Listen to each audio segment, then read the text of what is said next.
Hello friends, இன்றைக்கி காரசாரமாக ஒரு அப்பளம் இருந்தால் மட்டும் போதும், எவ்வளோ சாப்பாடுனாலும் சாப்பிட்லாம் அப்படிங்கிற அளவுக்கு டேஸ்டான சுண்டைக்காய் காரக்குழம்பு எப்படி செய்கிறதுன்னு பார்க்கலாம். இப்போ வாங்க வீடியோக்குள்ளே போகலாம். இன்றைக்கி நான் ஒரு கப் அளவுக்கு இந்த பச்சை சுண்டைக்காய் காம்பெல்லாம் ஆஞ்சிட்டு எடுத்து வச்சுருக்கேன்.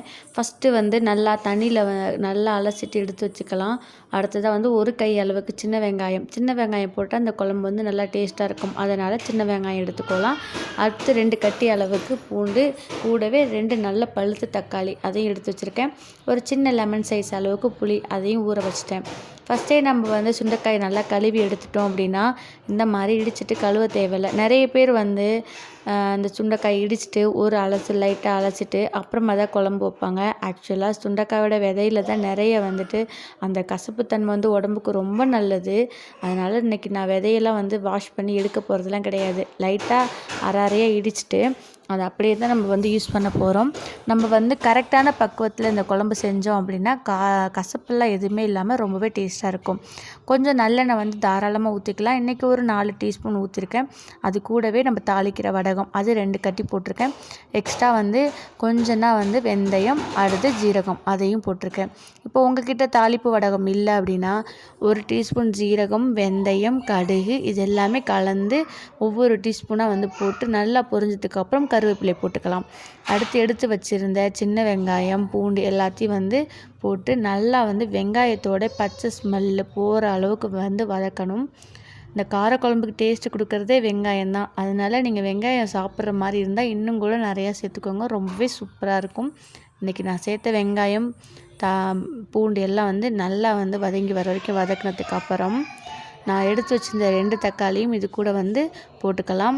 தக்காளியை இந்த மாதிரி கட் பண்ணியும் சேர்த்துக்கலாம். அப்படி இல்லைன்னா நம்ம மிக்சிலெலாம் 1 2 அரைப்போம் தெரியுங்களா, பேஸ்ட் மாதிரி அந்த மாதிரி அரைச்சி கூட சேர்த்துக்கலாம். நான் அப்படியே கட் பண்ணி சேர்த்துருக்கேன். தக்காளி இருக்கிறதே தெரியாமல் நல்லா கூலாக மசிஞ்சு வதங்கி வரணும். அதுக்கு தக்காளி வதங்க கொஞ்சம் உப்பும் சேர்த்துட்டு நல்லா வதக்கி கொடுங்க. அடுப்பு மீடியமாகவே வச்சுக்கோங்க.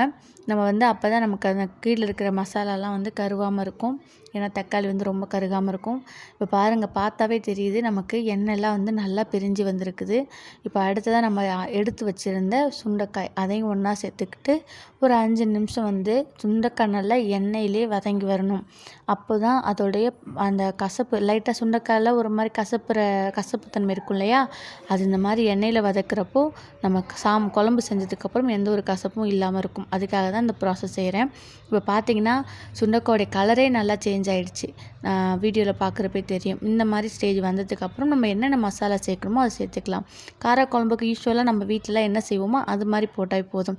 நான் காரத்துக்கு ஏற்ற மாதிரி மிளகாய்த்தூள், கொஞ்சம் திக்னஸ் கொடுக்கறதுக்காக ஒரு 3 டீஸ்பூன் மல்லித்தூள், அது கூடவே கொஞ்சம்னா மஞ்சள் தூள் அது மட்டும் சேர்த்துட்டு இப்போ இந்த மசாலாலாம் எண்ணெயிலே நல்லா வதங்கட்டும். அப்போ தான் நமக்கு குழம்பு நல்ல ஒரு ஃப்ளேவர் கொடுக்கும், நல்ல ஒரு கலர் கொடுக்கும். அதனால் மசாலாவோடைய வாசனை போகிற வரைக்கும் எண்ணெயிலே வதக்கிக்கோங்க.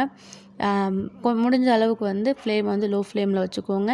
ஏன்னா ஒரு சில நேரங்களில் மசாலா அந்த மல்லித்தூள், மிளகாய்த்தூள்லாம் போட்டதுக்கப்புறம் எண்ணெய் கம்மியாக இருந்துச்சுன்னா நமக்கு அடி பிடிக்கிறதுக்கு சான்ஸ் இருக்குது. அதனால் இப்போ ஆல்ரெடி எடுத்து வச்சுருந்த புளி நல்லா கரைச்சிட்டு அந்த புளி தண்ணியும் சேர்த்துக்கலாம்.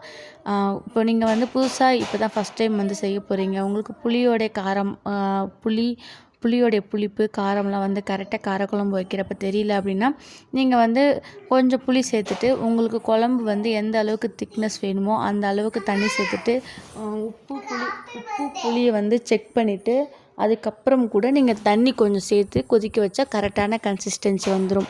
இப்போது நான் தேவையான அளவுக்கு தண்ணி சேர்த்து சுண்டைக்காய் ஆல்ரெடி எண்ணெயில் நல்லா வதங்கிடுச்சு. அதனால் கொஞ்சம் நம்ம தண்ணி சேர்த்தா போதும். ஒரு 1/2 கிளாஸ் அளவுக்கு எக்ஸ்ட்ரா இருந்தால் போதும். சிம்மை நல்லா லோ பண்ணி வச்சுட்டு நம்ம ஒரு 5லேருந்து 10 நிமிஷம் கொதிக்க வச்சோம் அப்படின்னா ரொம்பவே சூப்பரான காரசாரமான சுண்டைக்காய் காரக்குழம்பு நமக்கு ரெடி ஆகிடும்.